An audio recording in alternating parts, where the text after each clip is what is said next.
Hello, welcome to KatesAg. Today I am sitting in our new John Deere Swather on the farm and Dad's going to teach me how to drive it. Step on the thing and bring the steering wheel down, okay? Bring up the RPM. Okay, hey, when you uncage this handle, it's going to come alive. And so, ease it forward, okay? You have no idea what these things are. Oh. Easy with the handle, too. Push, so we get going. It steers so weird. Does it steer from the back? No, each wheel steers by turning. You slow one down and speed one up by turning this. I wish it was so crazy. Go a little faster. I wish it was more like the combine. No, easy. This thing is, and don't jerk the handle back. This thing will roll up on its wheels in a heartbeat. This is scary. Okay, just square out this way. Stop about right here, okay? You gotta watch this. Okay, turn the steering wheel. Okay. This has a lock on it. When you put it in park, turn it till it quits beeping. What does the screen to my right tell me? I don't know. I don't pay much attention. It tells head or tilt. That's important. Step on the pedal and get. This is cool. It's quite comfortable with the steering wheel too.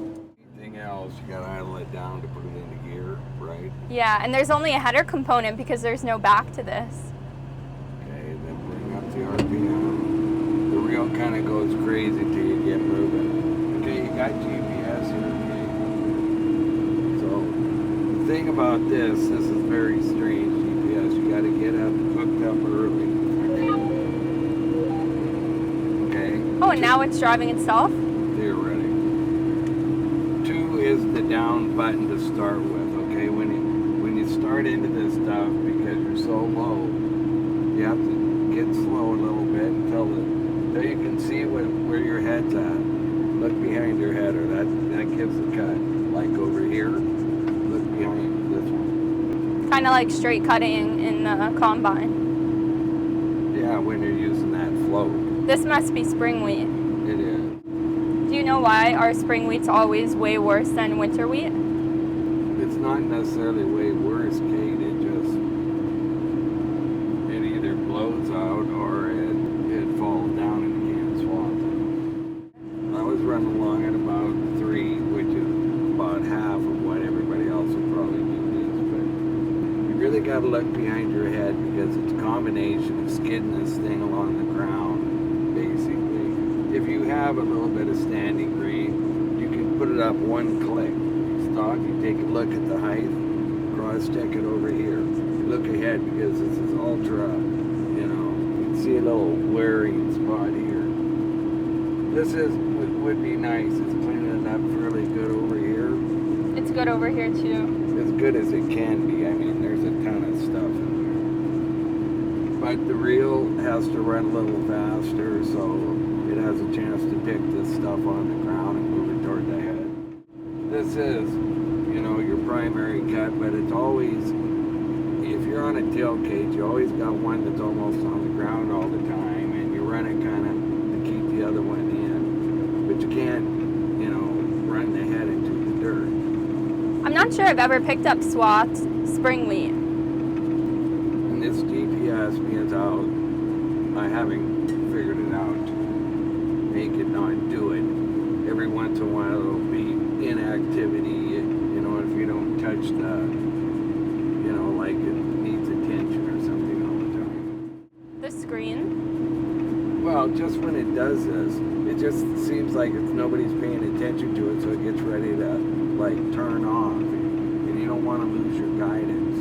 But mostly you're watching your cut, and you're doing it off this knob, and you get ready for stuff from what you see ahead. Until we get up, past this coulee here, you're going to there's a fair amount of adjusting. You adjust there, this little draw, you can see it right there, right? Yeah, not even little. Have you had your guidance turn off with this? Yes. Really? So that's why you have to touch it? Yeah, I wouldn't do it otherwise. It's supposed to just run.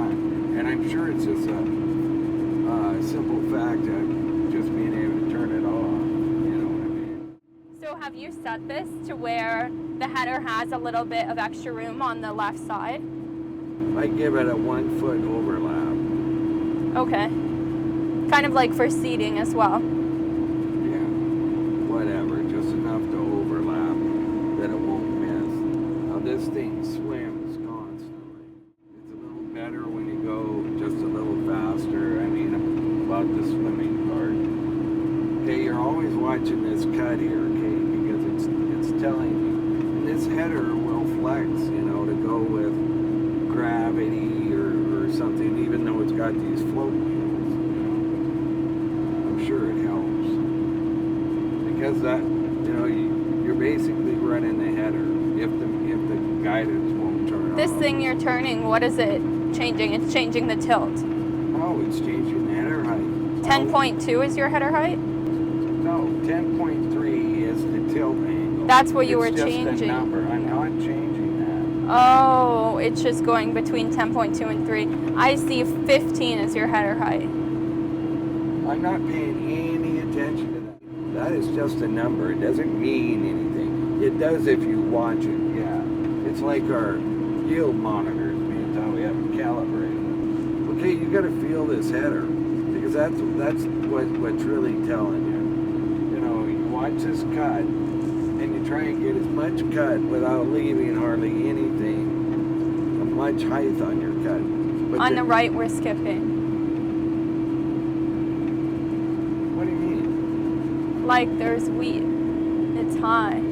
Okay, there is a draw here, you know. But on the my left, header was just on the ground a minute ago here. That's what you're looking for. You got to clean this up, right? It's complicated.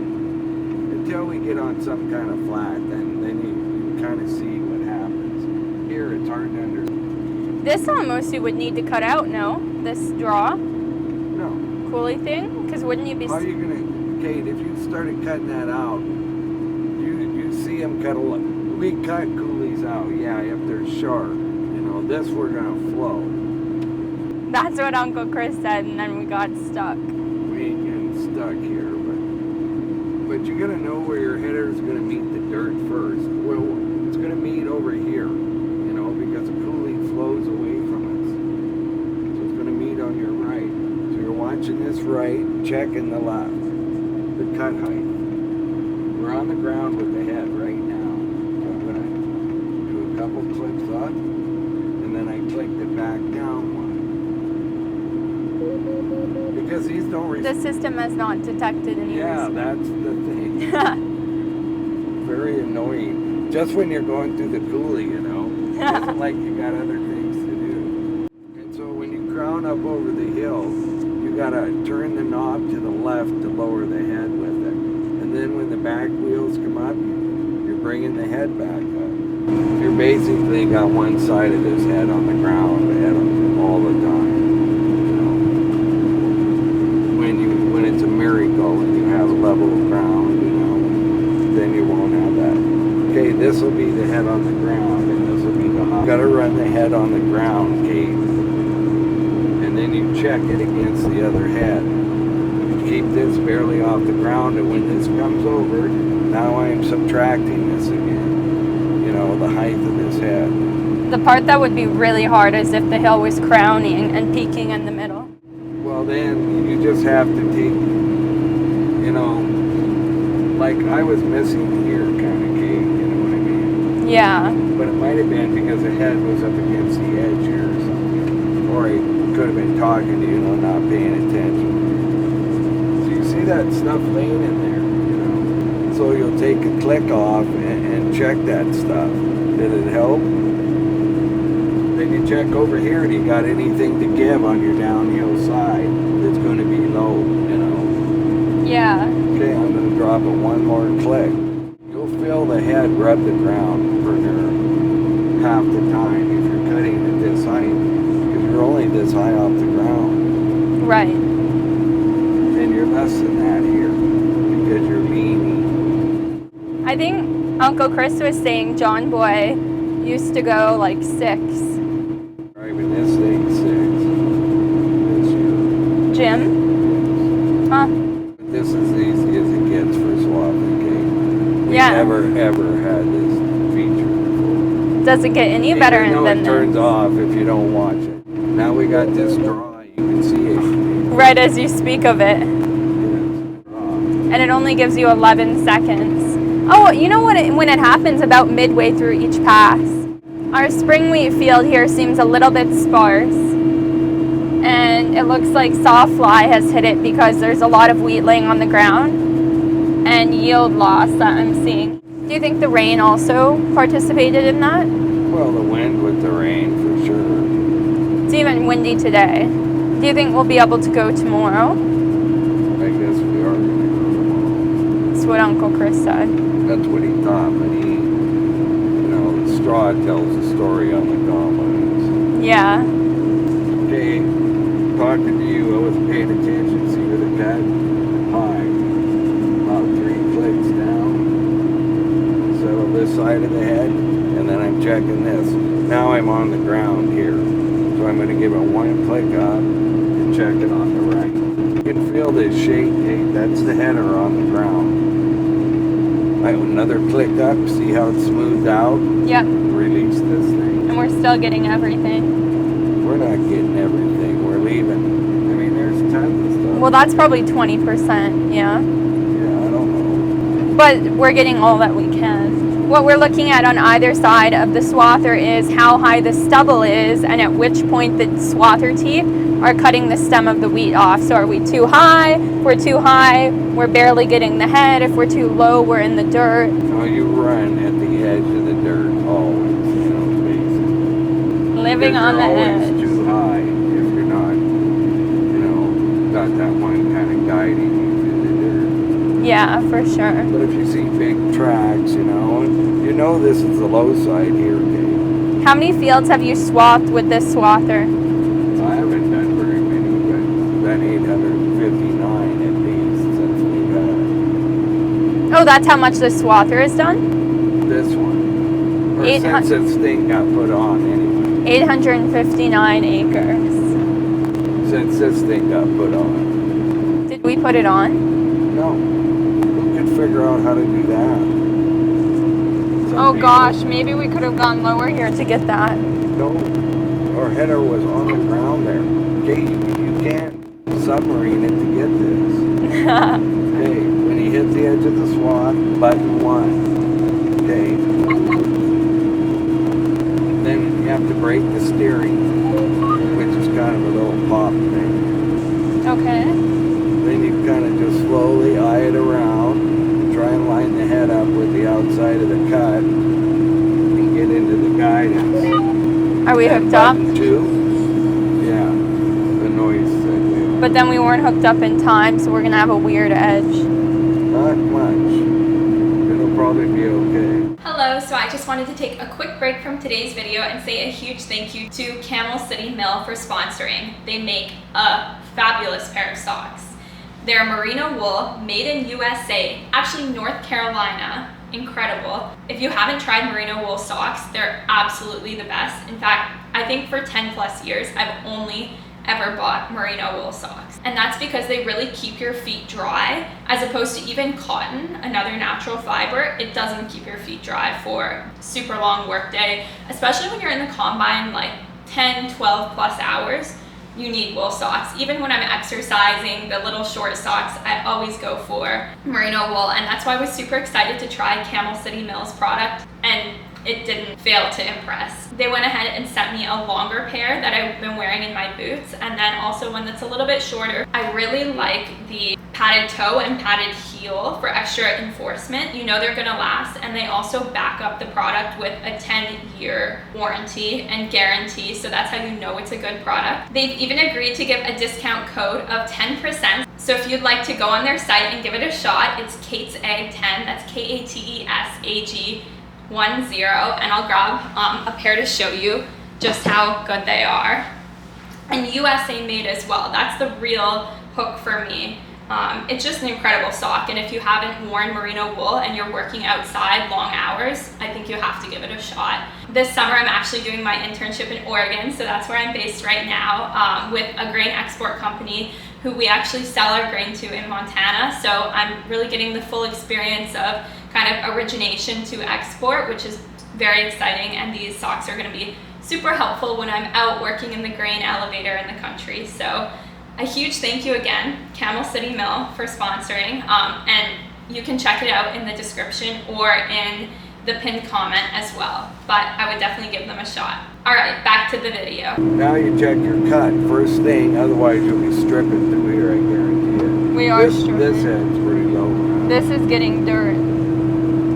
Yeah, well. This is basically like a combination of seeding and cutting with the big header.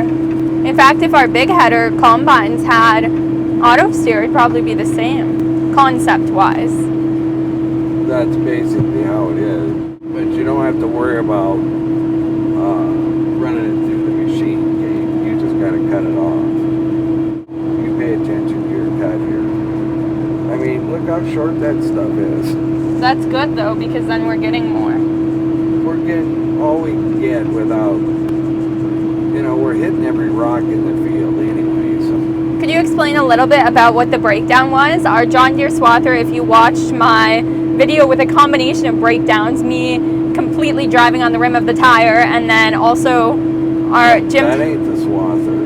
No, that's the combine, but then that same day our Swather broke down as well, and Dad and Uncle Chris kind of came out to see if they could block it up or fix it. What did John Deere end up telling you? Well, I had to order the parts first, okay?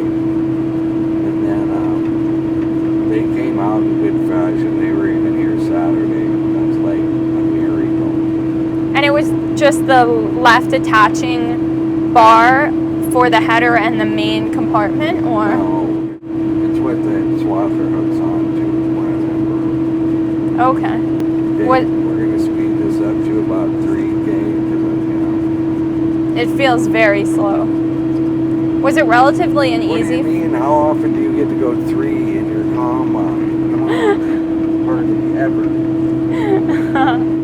and you're cutting 35 feet laying on the ground at this high. Come on. So this header is 35 feet in width? Yeah. So it's the same as the MacDon.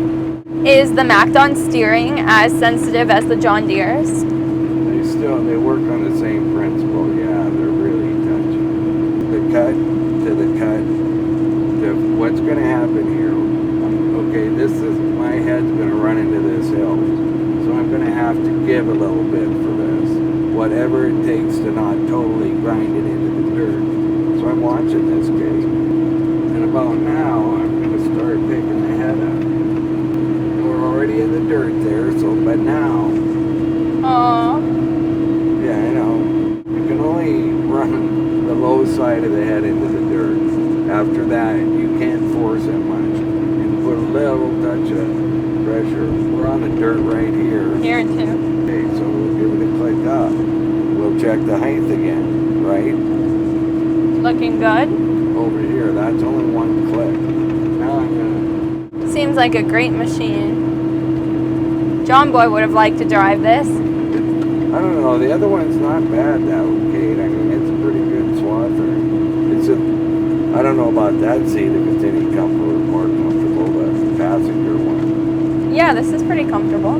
Better than the MacDon? Yeah, I would say it is, because it's less disproportionate to where you're sitting. The MacDon's a bit further back. John Boy is actually our old employee who was with us long before I was born, and then with my uncle before that. So he used to always run our Swather at harvest time, but he's never been in any of the videos because he retired a couple years before we started filming, I think. I've always been scared of the thought of running the MacDon Swather because of all the stories of the steering going out on the highway. That'd be pretty scary. It was scary. It's scary just to drive them, let alone the steering goes out. That's just like, you know, jumping off Niagara Falls or something. You might live through it, but it's not likely. But just for reference, everyone who has happened to have the steering go out in the MacDon has lived through it, injury-free. Yeah. How many times has that happened? Definitely twice. Maybe, I don't know. Didn't happen to me because I don't run the Swather. Yeah, lucky you. And then with these being so front heavy, you'd think it'd just flip. Yeah, they brought, I don't know if they're front heavier. Hey, you see, this is going to be in the dirt about now. But it's doing pretty good, actually. I got a little tiny bit of room over there. This is in the dirt, so one flake up. And once this thing settles into this hill, now you can start lowering it again. Otherwise, you're just starting stripping. And then as you crown this hill, oh yeah, it always happens right when you're getting busy. It's in the middle of the... It's very annoying. It should be. But things don't come with books anymore. No, there's this thing called the internet. Yeah, I know, but there's a lot of functions on your page to be able to understand it. I think when I first started combining, you said, here's the combine book, you should read it. You're getting to see a lifetime view of what it's like for my dad to train people on equipment. You're very, very thorough. And this is how I was trained on combine. Actually, not as much because I rode in combine a lot when I was young. But definitely how I was trained on the drill, partially with Uncle Chris, and how Dad trains everyone who's beginning on our operation in a new piece of equipment. Yeah, I'll probably let you make this next pass, Kate, although you've got a crowning thing going on right here, too. Yeah. So the hill falls away. Yep. So you're checking one cut against the other. Why, and you're looking for a reason if something's not exactly perfect. You got that little draw up here, too. The thing is this probably would cut it off going faster, but oh my god, big too much. Other people definitely would though, and I probably would too. I'm not a Swather guy, I don't know how to drive. Comment down below if you've ever driven Swather or have watched swathing videos and how fast you either drive or they drive. That'd be cool to find out. I don't know, but there's no processing time, and I feel like the point of going slow in the combine is to let it process through the grain and get it out of the head. Yeah, it can only eat so much. This just dumps it, Exactly. Hence why you should be able to go so much faster. Yeah, if the grain's standing and you don't have to hit every rock in the field with your header, yeah. That's true. Have you broken a tooth on this yet? I haven't, but I don't run it. The teeth are the little things that move like this that cut the stem. I think they're all actually called sickle sections, but it's more fun to call them teeth, and it makes more sense too. No, it doesn't. If you were talking to someone, who would know what a sickle section is? How does that reference something that's like using its teeth? Swather teeth. Swather teeth, there you go. Because it makes sense, Some it's cutting the grain things have to off. have their names, okay? Believe it or not. Okay, what happens? What button do I push here? You press the number 1 button. Make sure the cut gets out. Okay, if you got the room, drift up to the next thing. Break the steering. You're going to have to do it. Okay, now we're going to get square with this thing. I mean, for the header. As soon as we think we're square, we get guidance. When you get over that last pile, Hit number push 2. and ease into this so you can see the cut behind your head. And let your swather settle out a little bit. Then you go right to the knob, start watching ahead, checking cut. If you put your head down a little bit, not be smashing into everything you're doing. This was pretty straight. It's so cool to look on the right side and see all of the swaths. They're perfectly aligned with each other. You just never see that. Okay, you have to get in here fast if you're going to do this. Oh, it's like the combine thing. It'll shut off. Is the... Okay, bring your thing back. But don't move it.